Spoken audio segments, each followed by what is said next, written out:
The National Cohesion and Integration Commission has appealed to President William Ruto and opposition chief Raila Odinga to embrace dialogue as a means to address the ongoing challenges faced by the country.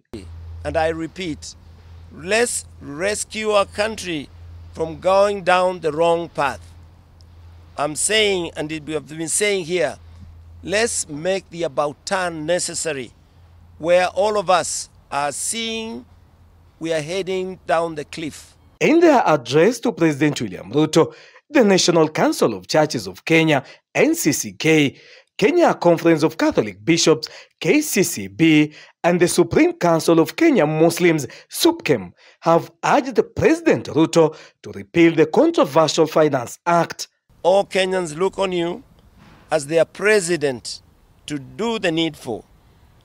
We once again appeal that your administration repeals the Finance Bill 2023 so as to review the heavy taxation burden it imposes on Kenyans, maintaining the prevailing tax levels which give Kenyans a chance to recover their livelihoods and inspire hope in their future. The church has also asked opposition leader Raila Odinga to overhaul his tactical approach adopted by the Azimio coalition, saying the tension, violence, and shedding of blood is making the situation worse. The current push for mass action is pushing the country into insurrection. The tension, violence, and the shedding of blood is making the situation worse for the people of Kenya, rather than solving the problems they are struggling with.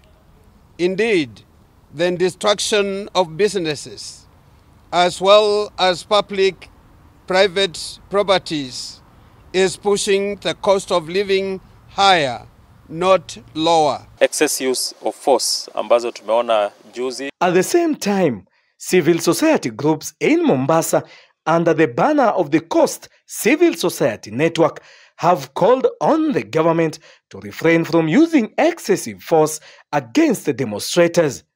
Led by the Coast Civil Society Network chair, Zedekiah Adika, they have accused police for using excessive force on people who are exercising their rights to demonstrate for the government to lower the cost of living. Shooting ama excess force imeenda mpaka kwa shule, mpaka watoto walikuwa tear gas, na tunaona kwamba watoto is a no-go zone. Whether you are a police officer or whoever, we must preserve the best interests of the child in Kenya. The team also condemned the recent acts of police throwing of tear gas to students while urging locals to exercise their right to picket in accordance with the constitution. Mpaka watoto walikuwa tear gas, na tunaona kwamba watoto is a no-go zone. Whether you are a police officer or whoever, we must preserve the best interests of the child in Kenya. Nafikiria kwamba haya maandamano ni Raila Odinga. Lakini sasa watu wametoka barabarani kwa sababu watu wana shida. Watu wana shida na serikali lazima ifahamu kwamba maisha yamekuwa magumu kwa kila mtu.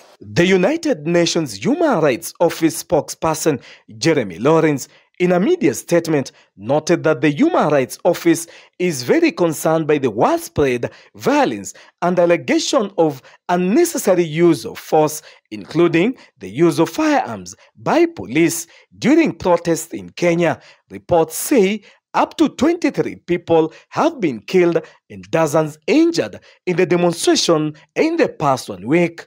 The United Nations encouraging an open dialogue to address socio-economic and political grievances with an aim of identifying lasting solutions in the interests of all Kenyans. John Makuba, K24 TV.